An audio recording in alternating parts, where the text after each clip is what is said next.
Sa loob ng lampas 300 taon, naging kolonya ang ating bansa. Sa ilalim ng pamumuno ng dayuhan, dinanas ng ating mga ninuno ang kahirapan, kawalan ng katarungan at pang-aapi.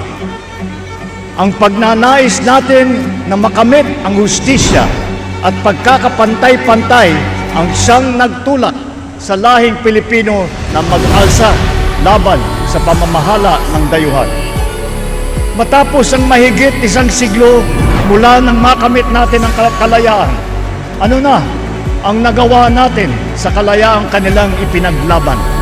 Sapagkat hindi sapat na lingunin lamang natin ang nakaraan. Kailangan magsilbing pundasyon ang mga aral nito sa ating kasalukuyan at sa ating kinabukasan. Ang ating kasaysayan ay nagturo sa atin na sa pagkakaisa lamang makakamit ang kasarinlan. Tandaan natin na ang kapayapaan, kasarinlan at kalayaan na ating tinatamasa sa ngayon ay tinubos ng dugo ng mga nauna sa atin. Naway magsilbing bigkis ang ating bandila, ang ating pambansang awit at ang ating pagka-Pilipino sa pagbuo ng isang bagong Pilipinas. Sa paggunita natin ng ika-128 anibersaryo ng kalayaan ng Republika ng Pilipinas, atin pong pakinggan ang mensahe ng Pangulo ng Republika ng Pilipinas patungkol sa patuloy nating paglalakbay bilang isang malaya, nagkakaisa at matatag na sambayanan. Mga kababayan, ang Pangulo ng Republika ng Pilipinas, Ferdinand R. Marcos Jr. Sa araw na ito, ginugunita natin ang ika-128 anibersaryo ng proklamasyon ng kalayaan ng Pilipinas.